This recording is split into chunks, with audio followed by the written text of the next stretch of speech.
I'm in the mood for revenge, so let's go kill a bird. Anyways, welcome back to my FireRed Omega Nuzlocke, and in this episode we will clear out Seafoam Islands, which is why my most valuable team member gets some more time in the spotlight. It's George II. But I actually stuck the EXP share on him, because my team, like my main core of the team, is already decently leveled, but I might need to add George II to the fighting squad, just in a pinch. And I actually decided who to add to the team instead of Hardhat, who died in the last episode, as you might remember. Rest in peace. I actually wasn't sure what to do at all. Like, I had no one-to-one replacement, the only rock type I had was a gift Pokémon, and I didn't feel like dropping Juice, the Blaziken, because, think back to my rules, I'm only allowed to have one gift Pokémon on my team at the same time. But anyways, while we battle Swimmer Tiffany here, you will see who I added to the team. Sponge the Minun. Okay, hear me out here. Sponge, or Minun, is a really weak Pokemon in the main games. But I was grinding Sponge up just out of curiosity, while I was training a few potential team members, and I noticed it's actually not that weak. So if you check its HP, 158, compare that to Kappa, for example, 179. It's not that big of a difference.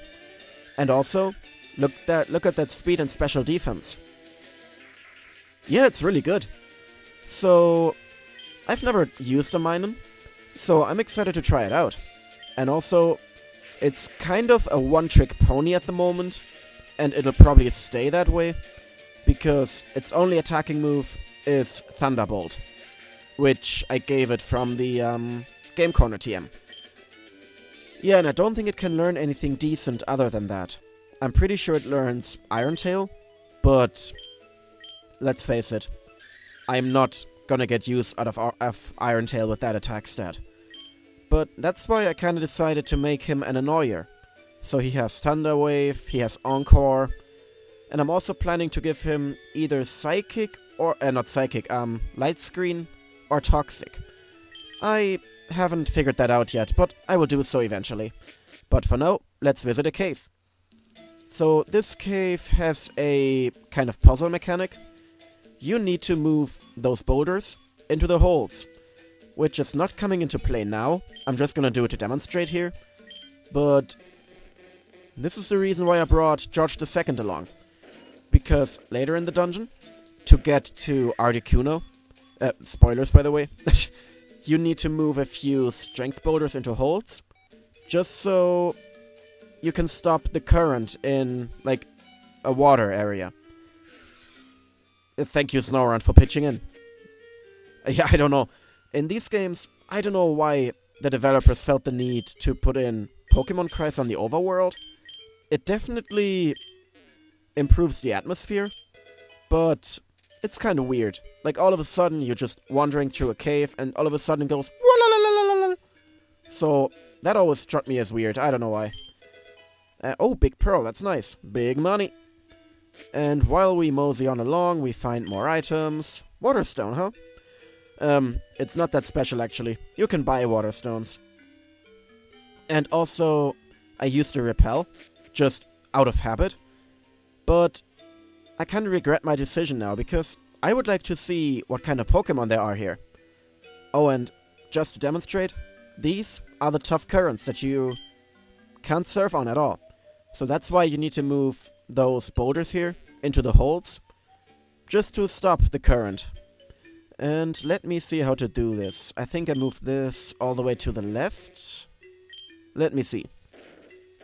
Yeah, and the strength animation is as beautiful as always. You just move the boulder by kinda nudging your face against it. I don't know, it's always weird and ugly. But I guess I have no idea how they would have animated it otherwise. Like, they couldn't just have the Pokemon come on screen and move it itself. But here we are. So this would have been too fast to move on, usually. But because of the boulders blocking the current, we can surf all we want on here. And here's a bird. As I said in the intro, I want to kill the bird. It's called Gyao, No, it's actually not called Giao. It's Articuno. And wait. Okay, no, I thought for a second, wait, is that a shiny? But no, it's not. It's just the sprite that looks a bit weird. So, Sponge, this is your moment to shine. Prove your worth. And that wasn't bad. That was a really solid hit. Now, Sponge's special attack is about on par with, what did I name it? Jackie the Hypno? Which isn't that good, but its main role is, as I said, to be annoying and to be a special wall. And there we go. That's 2 out of 3 birds down. And George gains a level in celebration. Woohoo! Okay.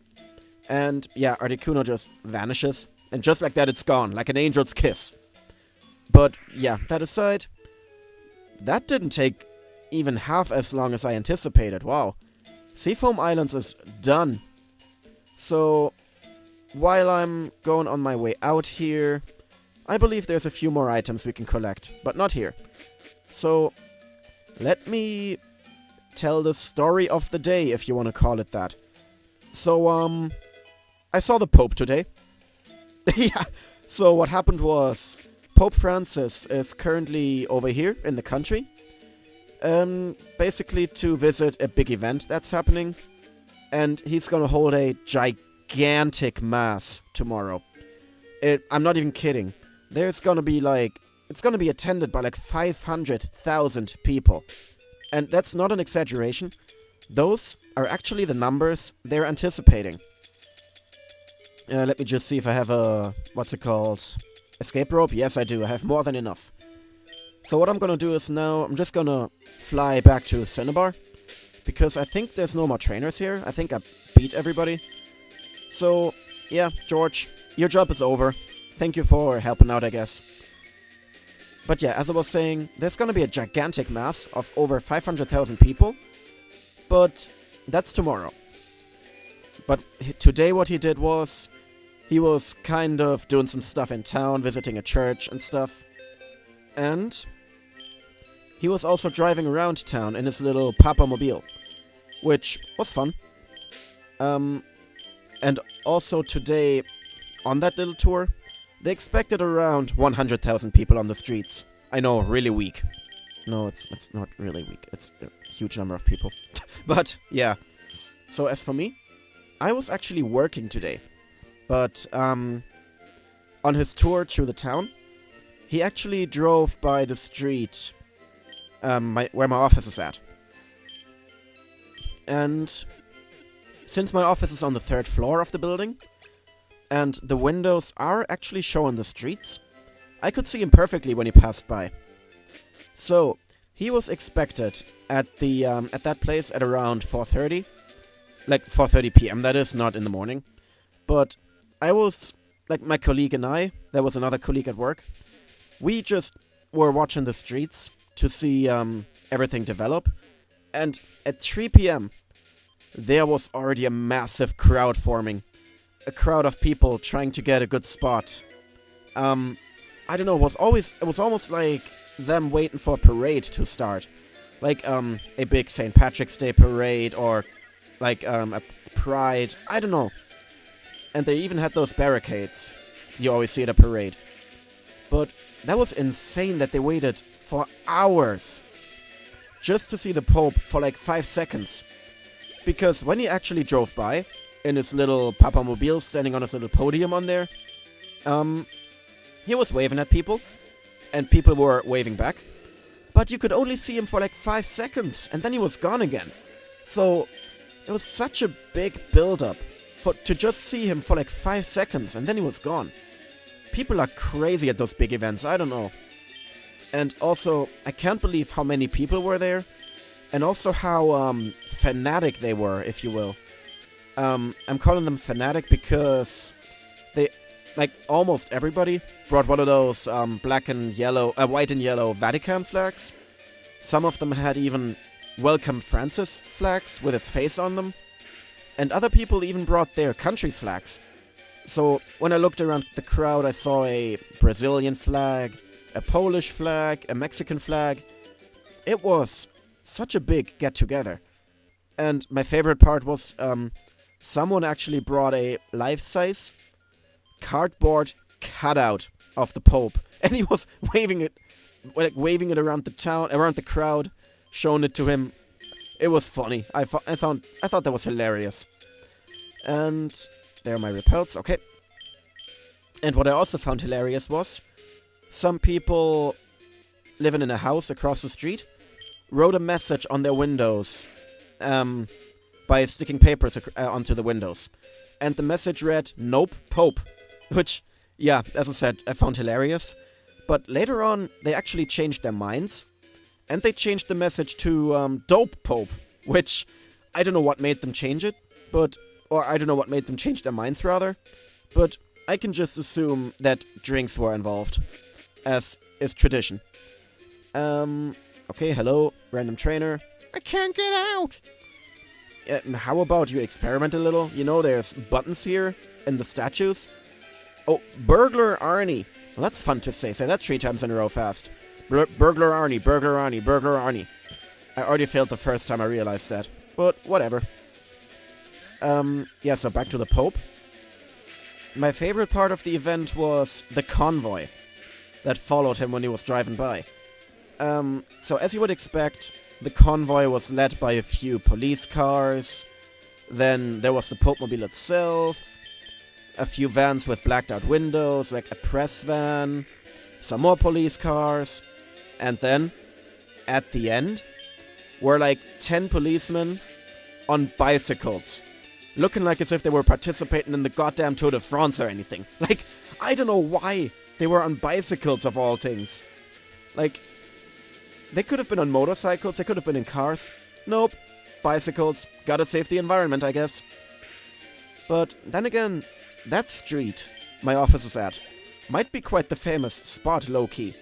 Because I remember a few years ago, it was a normal weekday, I was at work, when all of a sudden my colleague was looking out the window and mentioned, Hey, come quick, look out the window! And we're like, why though? So, we looked out the window, and there was like this giant-ass limousine. And when we, took a closer look, it was lunchtime, so we just went outside for a second, we saw that was actually Joe Biden, former vice president of the USA. Just casually driving by in his limousine, waving at people, not without a care in the world. So, that was funny and cool. So now, I've seen 2 famous people while at work. Hooray for me, I guess. Oh yeah, and tomorrow, then at the day of the giant mass I was talking about, pretty much all the roads in town will be closed. It's mental. It's one of the biggest events this city has ever seen, or the country, really. But what I'm gonna do is, I'm sure as hell not gonna go. I'm gonna lock all the doors, sit inside, while drinking coffee and playing video games, watching TV, and let the madness just pass by me. And my fridge is full too, so I have no reason at all to go out. Well, I might be heading into town at least. Because even though the whole town is gonna be at this mass, I imagine, the shops in the city center are actually gonna be open, which I didn't expect. Even public transport is limited. Obviously, as I said, the roads are closed. But either way, let's open. We're open for shopping 24/7. Come on, get your goods, get your souvenirs. Yeah. Because they're probably trying to cater to the tourists, but I think it's stupid. They're not gonna make any turnover this day, I imagine. Because the mass is quite far away from the city center. I would say an hour of walking, if you're a fast walker.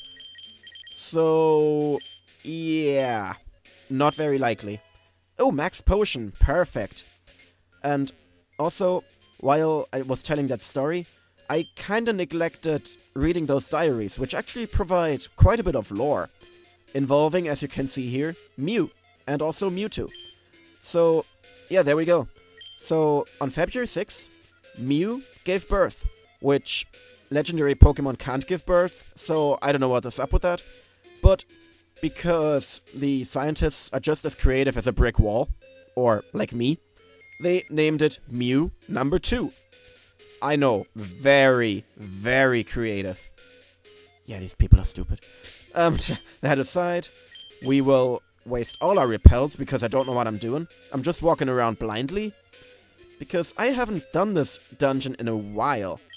Because, as I said in one of the last episodes, for some reason, I always skip, or not always, but very often, I quit playing Pokemon games halfway through. But when I feel like playing the games again, I don't just pick up where I left off. Oh no. I start the whole game over. And then I get bored again halfway through. So if I feel like playing the game again, I start over. And on, and on, and on. So I very rarely see the end games of those games.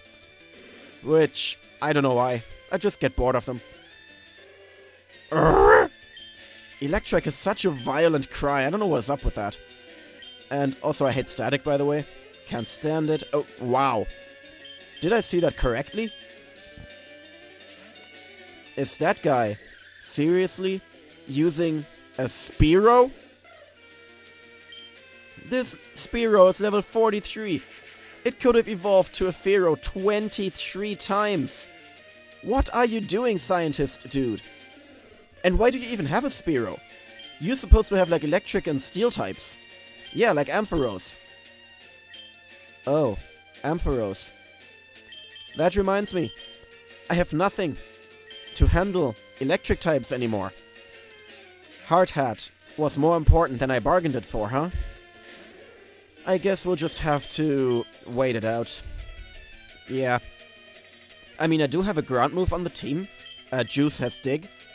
But Juice is also paralyzed. And whenever I use 2-turn moves, and my Pokemon is either paralyzed or confused, there's a 98% chance the object you're standing on is a cake. But there's also a 96% chance of me failing that move. So that's why I didn't like using it. And that reminds me, I should use Draco more often. Because Draco has the Amulet coin. And I like having money. Having money is good. Because if we look at my stats, I am quite poor at the moment. Only 33 bucks. 33,000 bucks. Which is not a lot.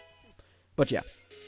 What I did off screen was I actually wasted a bunch of money on stuff like calcium or iron, because I wanted to give Sponge a few stats, like a head start.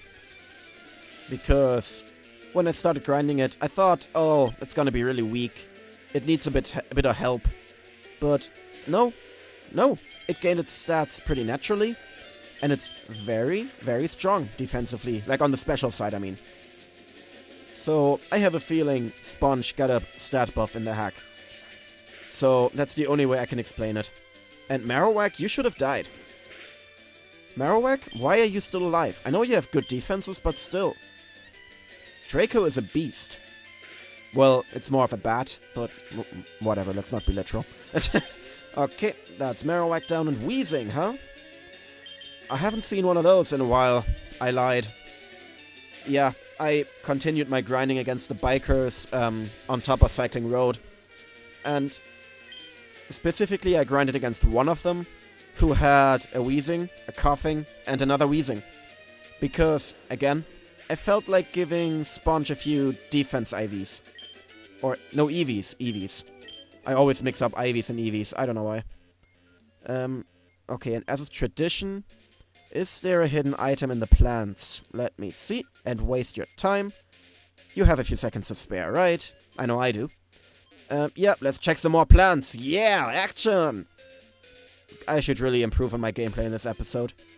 And I don't even know why I'm complaining. Come on, it's been fine for now, dude. And, oh, good. Yeah, for some reason, actually let me not use a repel for a moment. I want to see what kind of Pokemon you can find here. So in Pokemon Mansion, you can usually find fire types. Coughing is another special guest. Bling. I just wanted to do that again. That's literally the only reason why I didn't use a repel. And yeah, I imagine you find fire types like probably Magmar, Maybe Weezing, Muck. Possibly Ditto. Ditto was here in the original, so I don't see a reason why they would have changed it. And I always loved Torkold's cry. It's always like, Ish! It's just letting out a really muffled sneeze, which I always found hilarious for some reason. And, oh, good. You're gonna make this a pain, aren't you? How much do you... Oh my god. And you use Flail, which could be dangerous. Yeah, Kappa, get in there. Surf it, drown it. I shouldn't say that because, as I said last time, Okay, you are just the most annoying Pokemon in the world to fight, aren't you? So you're just gonna steal all your defenses. And then retaliate with Flail. But I didn't let you. You let out another sneeze. Get some hay fever pills, come on. And Camerupt. Woohoo! Hang on. Another cry I love. It's like... It has no relation to its design whatsoever. It just sounds funky. And Camerupt is probably my favorite fire type, honestly. It's Fire Ground, which is a really useful type to have in general. And it's pretty strong, too. It's very slow, as you would expect. But that's not really a detriment. Okay, so let me read one more diary, actually. Just because it's here. September 1st. Hey, that's in, what, 6 days? I think it's in 6 days. Mewtwo is far too powerful. We've messed up. We have created a weapon of mass destruction. Yeah, those scientists clearly didn't know what they were doing. And hang on a second. Isn't there supposed to be a TM down here? In the originals, wasn't there like the TM for Blizzard or Solar Beam in this little area here? Maybe I'm mixing it up. Maybe it's up there somewhere. But I don't know why, but I thought there was... Whatever. Oh, this guy saw me from off screen. He's a sneaky dude. Yeah, you know, the lab is next door. You're kind of in the wrong place. You're just in a wrecked mansion. Ivan, whatever. Oh, Magnemite. Yeah, I should really invest in a few more ground moves, huh? But now that I think about it, I don't think anyone else in my team can learn Dig. I think I have a spare Dig TM with me, so I'll check it out once this battle is over. Oh, sorry, I bumped the mic. Didn't mean to. Yeah, so I will look into that. I know that I can get the Earthquake TM later on in the game, because I think you get that when you beat the 8th gym leader.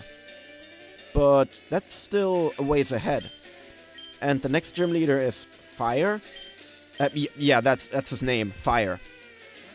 Yeah, it's Blaine. I don't know why I called him Fire, but yeah. He's of the Fire type. And having Earthquake would be quite helpful. But as I said, I can't get it. So I will have to rely on Dig. Well, Dig is a strong move in its own right. But Earthquake has an extra 20 power. Which could make or break a battle, honestly. But yeah, there's Scientist Ivan. What do you say? I like it here. Good, then stay here. Stay here for the rest of your life. It's not like this place has any houses to live in anyway. So, you suck. I think I want to leave this switch alone for the moment. Because you see there's an item on the left. And yeah, if I press the switch now, this door would close. And I wouldn't be able to get the item. And that would make me sad, because it's Blizzard. Blizzard is a hell of an awesome move. But I don't like it. Yeah, that's all there is to it. No, Blizzard is one of the strongest ice moves. But it's also very inaccurate. And I hate using inaccurate moves. Because they usually fail me when it's most important. And... here's Solar Beam. Okay, so I just mixed it up. Yeah, so whenever I use an inaccurate move, like Blizzard, Thunder, Fire Blast, one of those three, when it's most important, they always fail me. But that aside, I just found the secret key, which will give us access to the gym. So, let me use an escape rope, because I don't feel like walking out of here. And why am I scrolling the wrong way? because I'm stupid. Here we go. Yeah, you teleport out of here. I don't know how using a rope in the middle of a dungeon just warps you out of there. It would make more sense if you, like, lied it down at the beginning and then used it later on again when you wanted to leave, because you could make it so you're following the rope to the exit. But, I don't know. Questioning this game's logic has always failed. So, I will just heal my team in shame and hang my head. But if I hang my head, then I will sound like this. And I don't face the microphone anymore, so I'm not gonna do that anymore. But, yeah, I think that's it for this episode. We've gone for 25 minutes, and that's decent. Because of that, I will save my game, overwrite my old file, not turn off the power because I found the key and can get into the gym. So I will see you next time. Goodbye.